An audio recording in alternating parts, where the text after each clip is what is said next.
This is this talk about in-game editors, and specifically we're going to be talking about our product, a game called Atmosphere.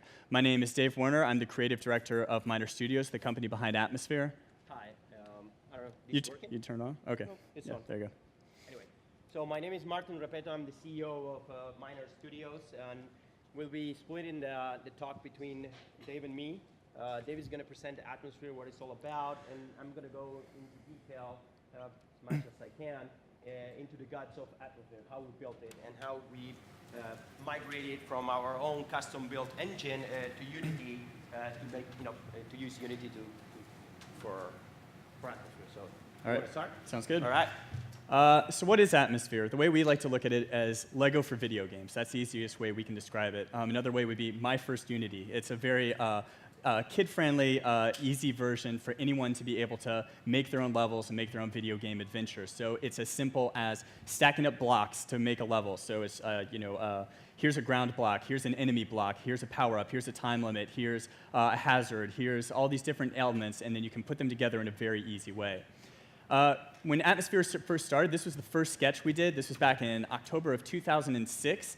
The idea, this was just something I was sketching out, and this idea that it wouldn't it be cool if video games, you could put them together in blocks and make that sort of, that game experience. I never knew how to do that. I come from a graphic design background. I don't come from a technical background, so things like programming and 3D art and all that stuff is very foreign to me. But I still feel like I had good game ideas that I wanted to get out there, and there was just no outlet for me to be able to do those with. So we met up with Martin and his team. Martin has a team down in Buenos Aires, and he'll go into a little bit more detail about that, but met up with them, and we started with our initial version of Atmosphere, which was using our own in-house custom engine developed by these two guys who like to stay up really late and didn't like daylight very much, and made their own engine, basically, and it was a Mac and PC download only. It was okay, but of course it didn't have all the cool stuff like Unity does. So we eventually made the decision to switch to Unity, our whole game, port everything over to Unity. It was about a 5-month process, but we got a lot of things in return. Multiplayer, in-browser gameplay, integrated with the website, physics, gravity, and all those things that would have taken us months, if not years, to try to do on our own.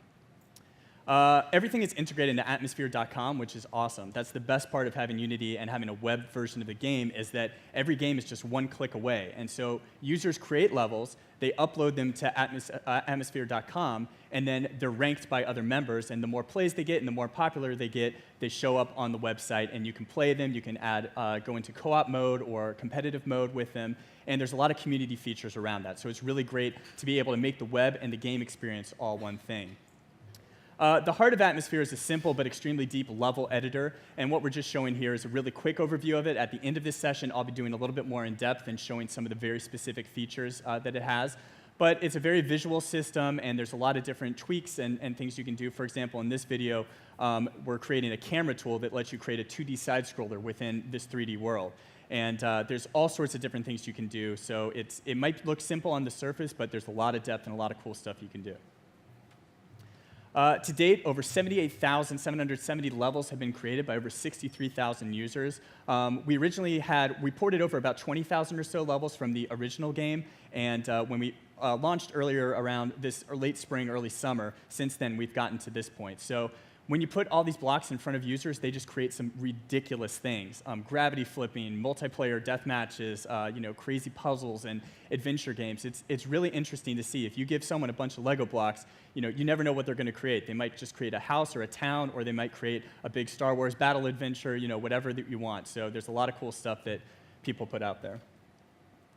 And then we do a lot of community things, like levels of the week. So this is a video that we put up on YouTube every week of the best levels that people are creating in the game. So this is a look at some of the most recent levels that people have made within Atmosphere. So first we have a Left 4 Dead thing, Left 4 Muka it's called. Muka are these enemies in the game, and so it's this 8-player co-op adventure where you're fighting off these enemies with your friends.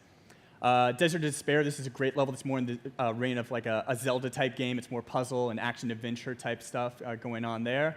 Tale of the Oceanborn, this is more of a story-based level. You see little dialogues there. It tells a story about your character who's underwater and trying to solve some mysteries there. Super Atmo Brothers, every level editor, everyone has to make a Mario clone, of course. So this is one of the coolest, new 2D side-scroller levels someone made. Here's another 2D concept someone made where it's a forced perspective, and these spikes are always chasing after you. Ancient Ruins, this is a very complex level, a lot of puzzles, a lot of secrets. You see gems hidden under like the ground and stuff like that. You have to collect them all to beat the level. And then Clavvy Islands is more of like a throwback to like a Mario 64 style game, a straight up run and jump platforming. So you can see, these are sort of the things that everyone does. We do a level of the week as well every week. It's really cool to see all these things that people have made, but it comes from a very small team making the product of Atmosphere. And that's where I'm going to turn it over to Martin, talk about the people and sort of the more technical side of Atmosphere. All right, thanks, man. No problem. Okay, so you've seen what Atmosphere is all about, and we can be more thankful to Unity Technologies for allowing. I think your mic's. Yeah, mic is not on. Yeah, but it's on, but it's not working. But I can speak. Oh, there we go. Now it's working. No. No, it was working. All right, let's give it a try. Yeah, sure. Much no.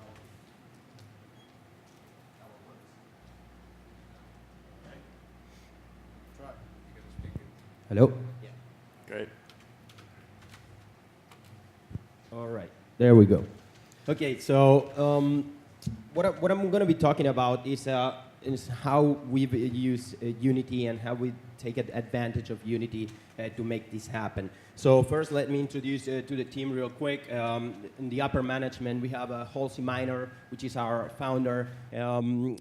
You might know Halsey. He was a founder of CNET and one of the founders of Salesforce.com. So it's a guy that really knows how to drive startups. Well, I'm the CEO of the operation, and Dave Werner is the creative director.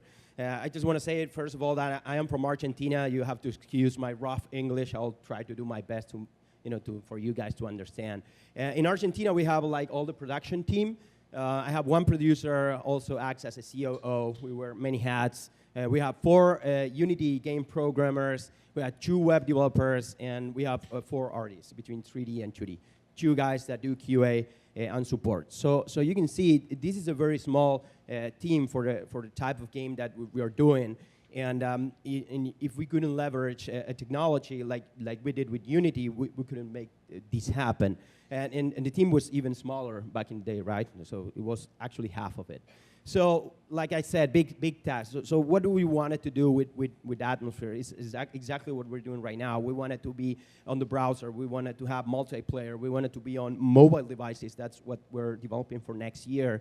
We wanted to build a standalone clients as well. I come from a hardcore gaming environment, and I just want my games to be on the standalone versions. And we wanted to have advanced graphics, so everything doesn't look so 1997. Right, so we came into a crossroads like a couple of years ago, actually a year and a half ago. So how do we do all that? So move to the next one. And do we keep hiring people? Do we hire like 20 people and we do technology on one end and we do the game programming on that end? We do have the money. We didn't have that money. So are there any engines out there that allow us to do what we have in our roadmap? I have a vast experience using other gaming engines. I have a lot of experience with Torque and game engine, with the Vicious game engine as well.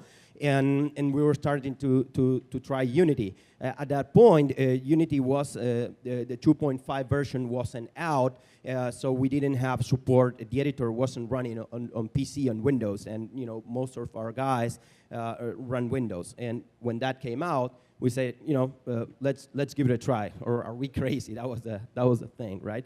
So we had this game that it was pretty much done in our custom-built editor, where we have the source code, where we have everything. We can program whatever we want. We have full control.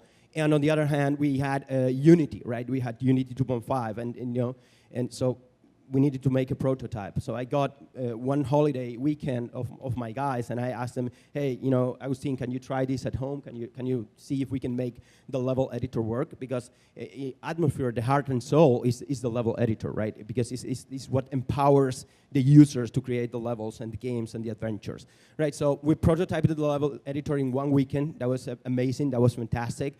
Unity was starting to show us, how friendly and powerful it was. We've added basic multiplayer support on Monday using the built-in RackNet solution that Unity has. That was great as well. For the first time, we were seeing our characters interact together. It was great. We've added normal maps on Tuesday. Our artists picked up the tool it was a no-brainer.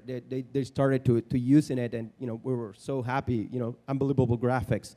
We had a board meeting on Wednesday, and we kicked the migration on Thursday. That's how we did it. In 1 week, we've decided to move with Unity and prototyping. So I'm very happy to say that within 4 months of work, we ported the game in full, and with some goodies that move to the next slide. We can see here. After the port, we got shaders. Everything was looking beautiful. We were super happy about that. We had, like I was telling you, multiplayer support.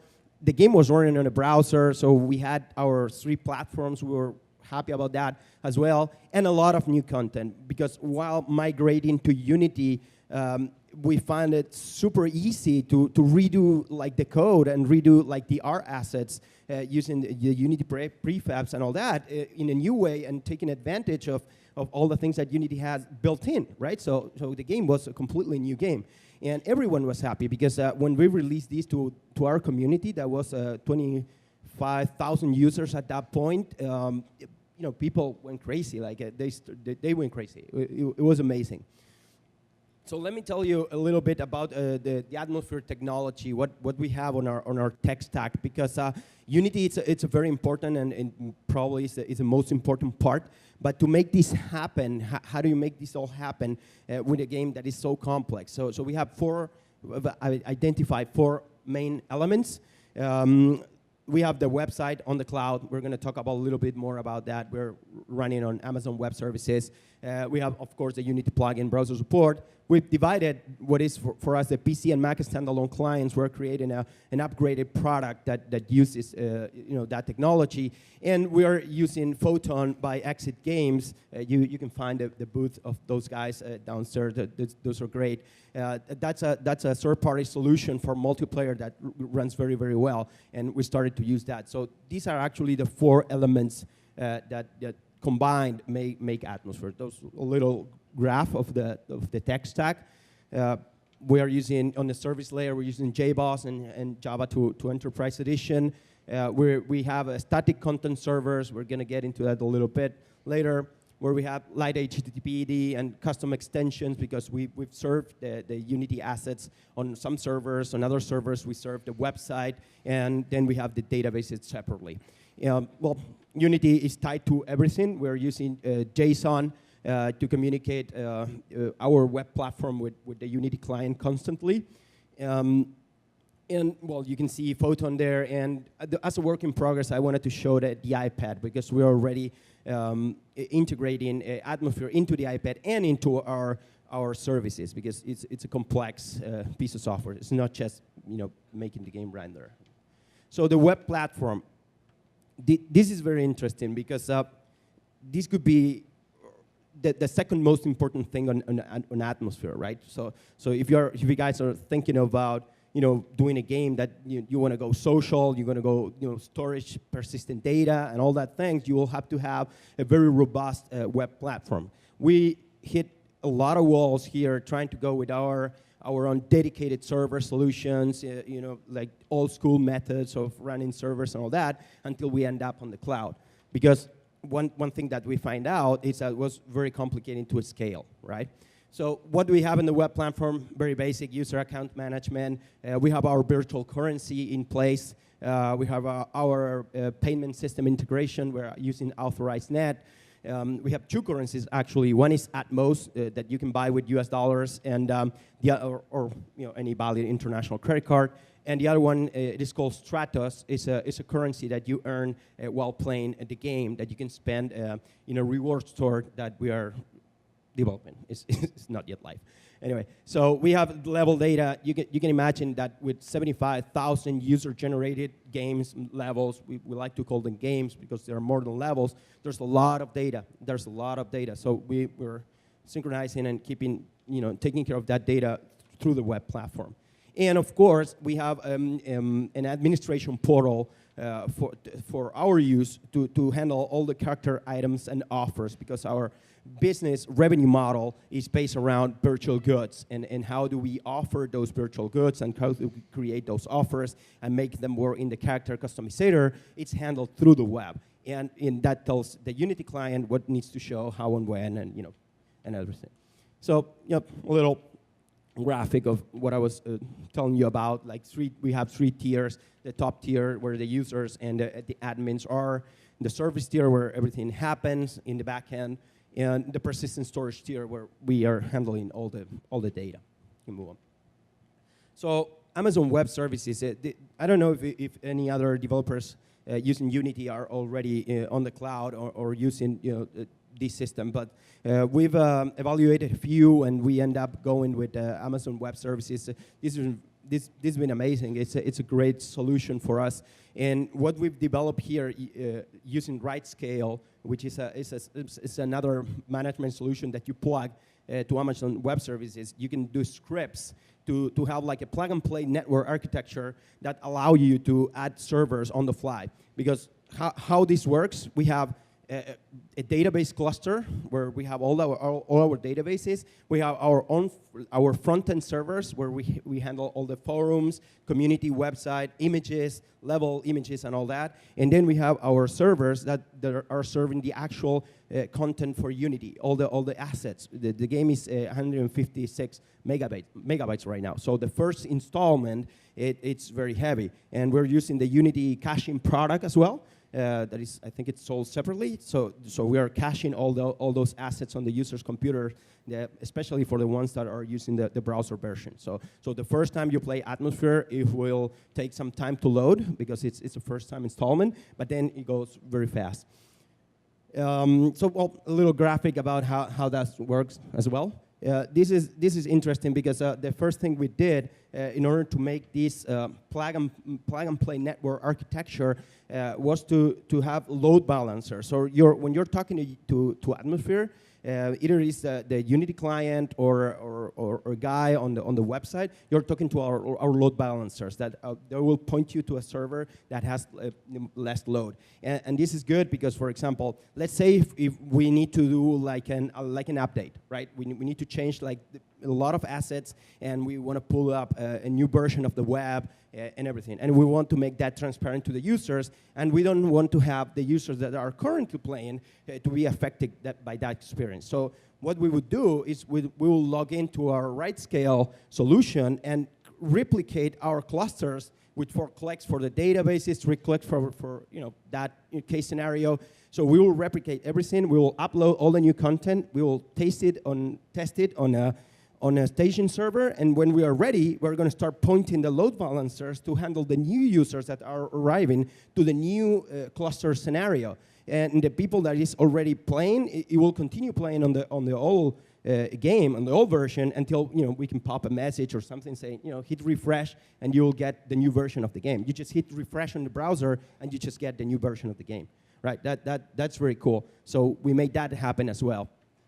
And one of the most important things that I was telling you about is, of course, the Unity client. This makes that all happens.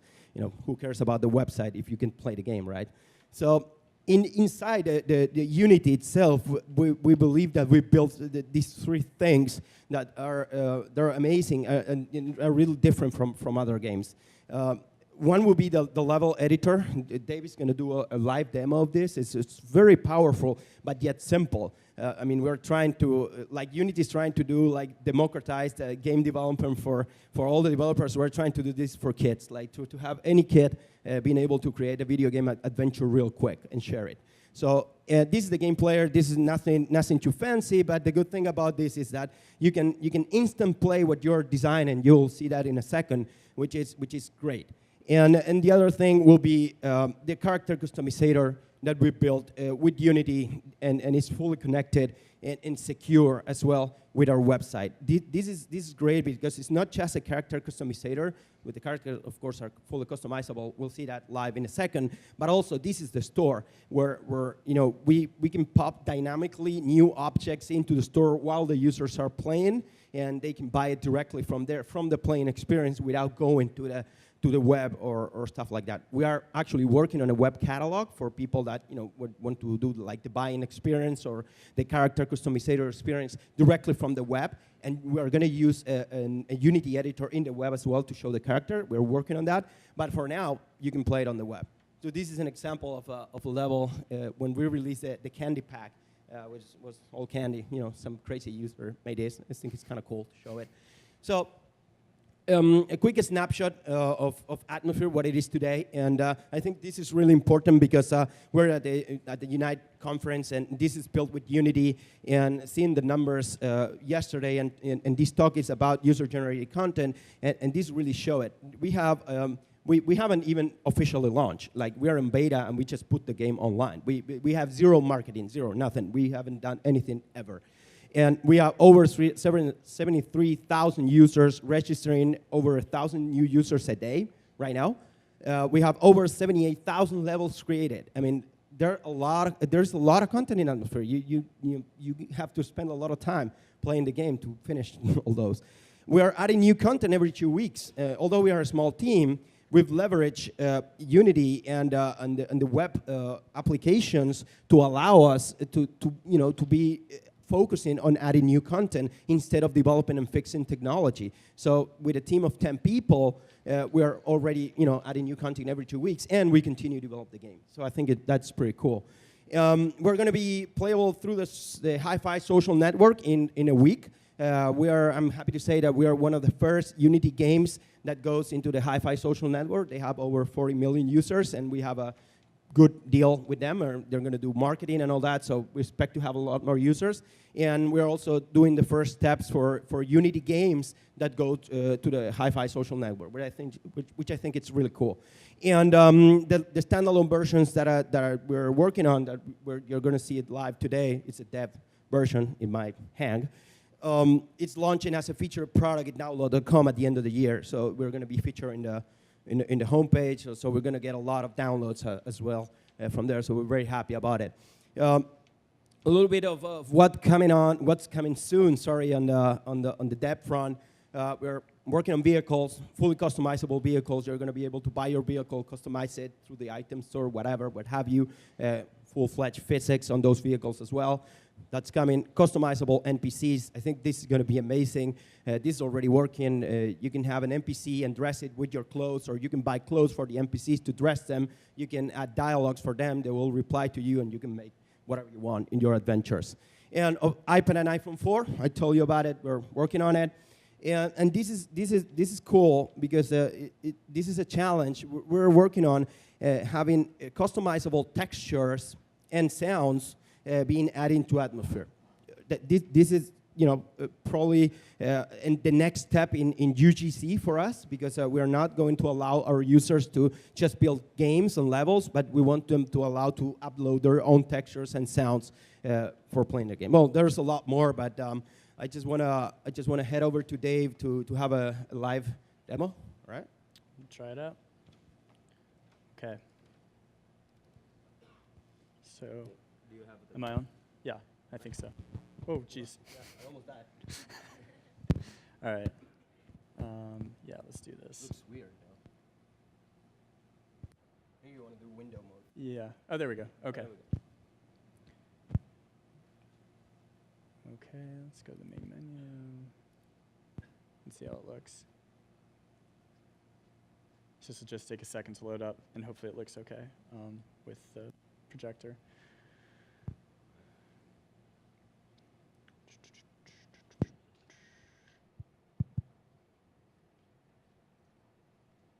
Come on.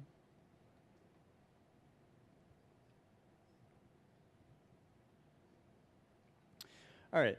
So this is an overview of the in-game editor that we've created within Atmosphere. Basically, you've got an 100 by 100 grid, and this can be panned around and rotated and all that stuff.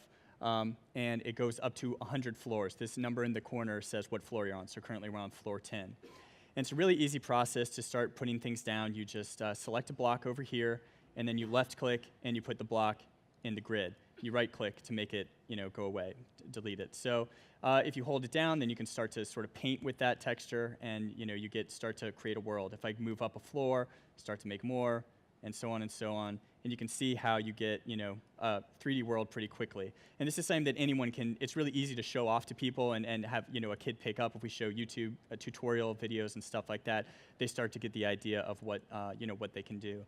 Maybe add some ramps in here. You can also scale things up and down. If I hold down the C key, rotate around like that and like that maybe. I'll add this block here and maybe scale this. And there's also a free place tool where if you hold down the F key, it'll try to stick to the nearest surface. So it'll try to move around and click there. Let's try that. So this is kind of a boring level right now. There's not a lot going on. You know, it's just basically making the ground. That's not very fun and appealing. But let's try to add a few more extra things. So if I move into, for example, moving platforms, these are things that allow me to create a waypoint path. I basically can put this here, for example, and then this here. And if I put a little tool platform on it, it'll start to move around. So you can make elevators, you can make catapults, people make doors out of these things. There's all sorts of stuff you can do. You can also make a trap if you wanted to. For example, I'm going to make this one a rotating spike trap, and maybe I'll enlarge this a little bit, and then it'll start rotating around the level. So you know, you can use these moving paths to do all sorts of things. And then if you click on a specific object, then you get to sort of the deeper stuff. And this is where more advanced users, you know, like to dig into and say, okay, does this only hurt players? What's the damage? Does it respawn if you don't touch it for a while? Does it get triggered and start moving only if you enter a specific area? It gets a little complicated here, but we have a lot of tutorials online and stuff that teach people how to use these. And it's, you know, they obviously picked it up very quickly with some of the levels that people have created. We like to add, we call these props, and basically this is the scenery within a level that shows, you know, what sort of make things a little bit more interesting and make it not just a bunch of blocks. So you've got, you know, tents and this Aztec head. Let's put that there, and maybe a campfire with dynamic lighting right there. And tombstones, we just came out with a Halloween theme pack. We like to do these theme packs, which are big groups of blocks. So we'll add a tombstone or a pumpkin in here. Let's put this guy here. And maybe a few trees. If I scale this up, it should look kind of cool. Okay. And let's move into some interactive stuff. So this is some fun stuff that you can add in. Interactives are basically things you can open or touch or close or ammo pickups or things like that. So here's a wall that I could blow up with bomb blocks. So I'll put that in here, maybe a soccer ball that'll go around. They can be pushed around. Camera tools we were showing you earlier. I'll put a bomb here so I can start blowing stuff up with it. A treasure chest. We have a visual scripting system, triggers. I won't go into too much detail with it right now, but basically you could say really quickly, I'm going to make an area. I'm going to say, okay, if the character enters into this area, then you can make this platform move. So instead of move being its default condition, I'll say if you visited this area, it moves. And basically now, this thing will only move if the character goes into this area. So a very quick thing like that. Skull door that's locked, you need to find keys to unlock it. You know, we basically looked at games like Zelda and Mario and said, what are the type of gameplay things that we've always loved playing with growing up as kids, and what can we add into the game that would be, you know, have similar gameplay possibilities? And really, a lot of depth. You know, when we put a moving platform to the game, we didn't expect, you know, it's not just try to jump on it and get your timing right. It also is an elevator, a catapult, a door. Like we said, people just make all sorts of crazy things with it. Teleporters, springboards, all sorts of things. Now, one cool thing that you can do in the editor is 3D copy and paste. So if I take this whole section and I press Control-C, I've just copied my entire section. And then I can put it over here, and I just doubled the size of my level. I can also rotate it upside down and put it up here. And now I've got, you know, even crazier level right here. Yeah, I'll put some gravity changers here. So now you can also have a tool that shifts the gravity of the level. So if I can go in here and make this go upside down, and then I'll flip the whole canvas here and go here. And there's visibility options, but I'm not going to turn them on. OK, there we go. And then let's add some enemies, too, because that always makes things interesting. So I'll put a boss character here. And with all the enemies, you can change their aggression, how easy or hard they are, if they're, you know, labeled as a boss character or not, all sorts of different things that can make them really easy or really hard, dependent on you know, what you're trying to get out of it. I'll make this guy bigger, spike trap, and OK, that should be pretty good. Now, I'm going to put a start flag here to say exactly where I want the character to start the level. So I'll just say right here. And let's try press and play and hope that this doesn't crash. There we go. OK, so here's the world that I just made, and I jump into it in play mode. Here's my character. I'll show you the character customization live in a second. But you know, I can switch between my weapons, too. I've got a bomb weapon and a laser weapon and all sorts of different things. There's an enemy trying to chase after me, but I think that spike trap's going to get him. Let's see. Oh, crap. I'm going to get out of the way. Okay. And the basic goal of these levels, we give people some basic parameters to say what they want the goals to be, but you can change it to be, as simple as find the finish flag. We have these different flags. Find a flag within the time limit or before you lose all your lives, or get a certain number of points before the time limit's up, or kill 10 enemies, or defeat a boss character. And then you can mix all those to make sort of your own gameplay styles, and that's what we're most interested in. For example, we made the soccer ball. We have a multiplayer version that's called Atmoball, where basically you're playing make your own soccer course.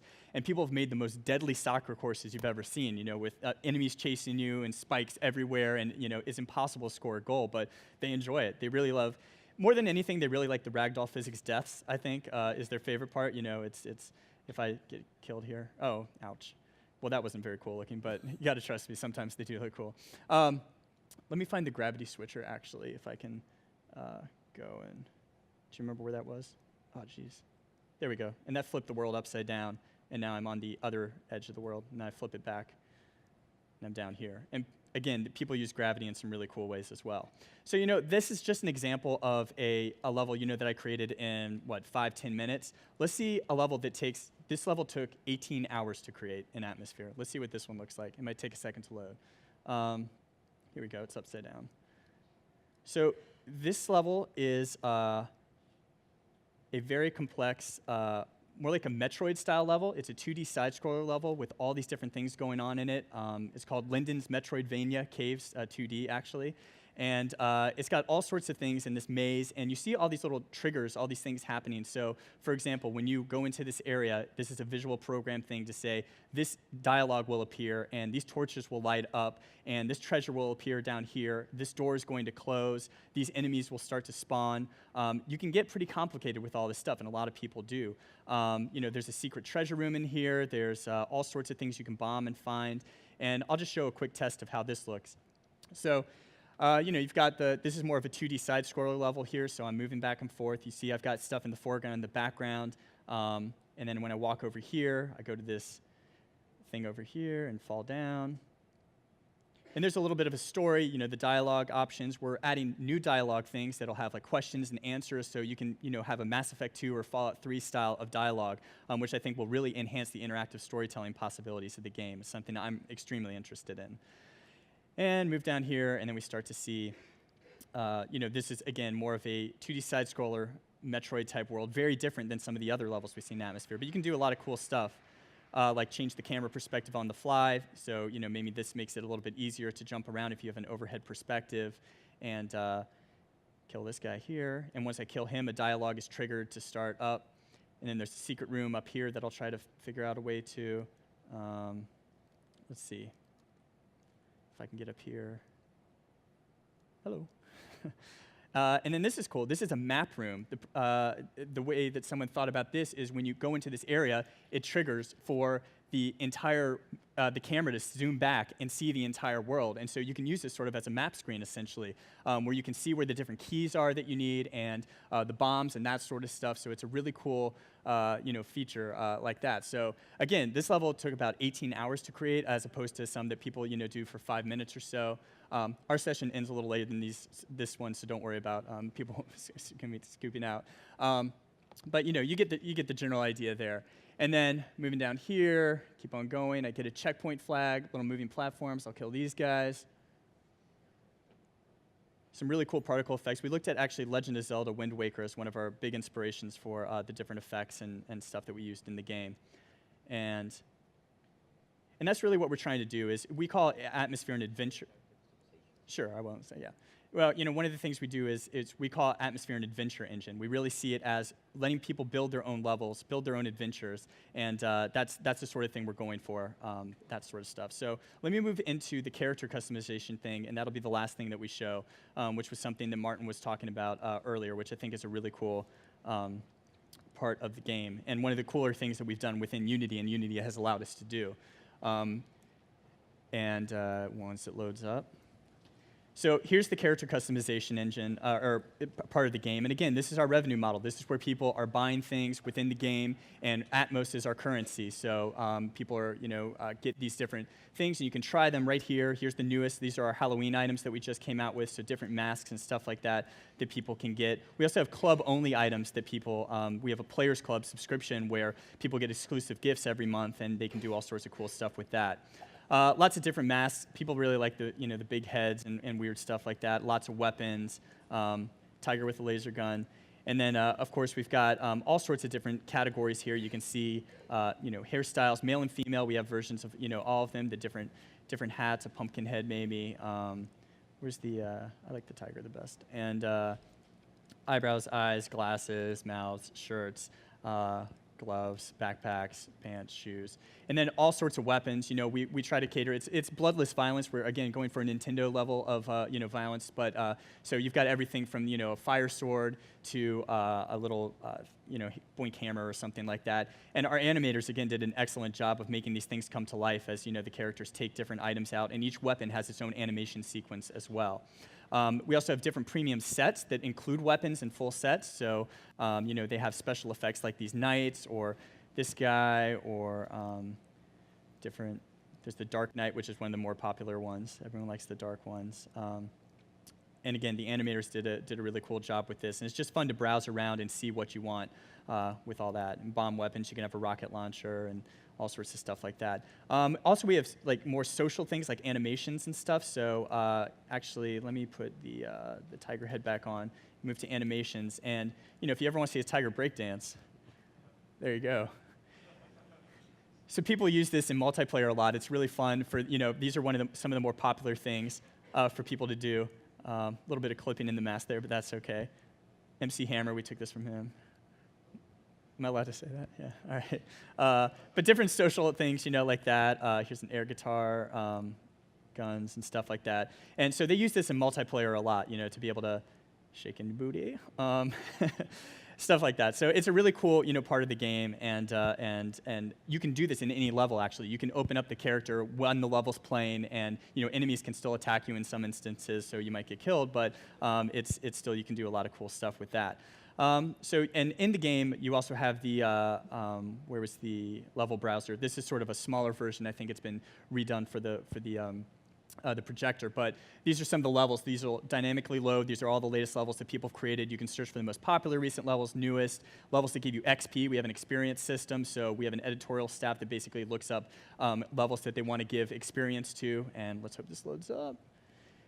And then it'll show you, the level and the leaderboards in the level, a little description here, comments, and then you've got, the community can say comments and stuff like that as well. So there's a lot of cool stuff with that. Anyway, we're going to open it up for Q&A right now, but that's it. Yep. Yeah. All right.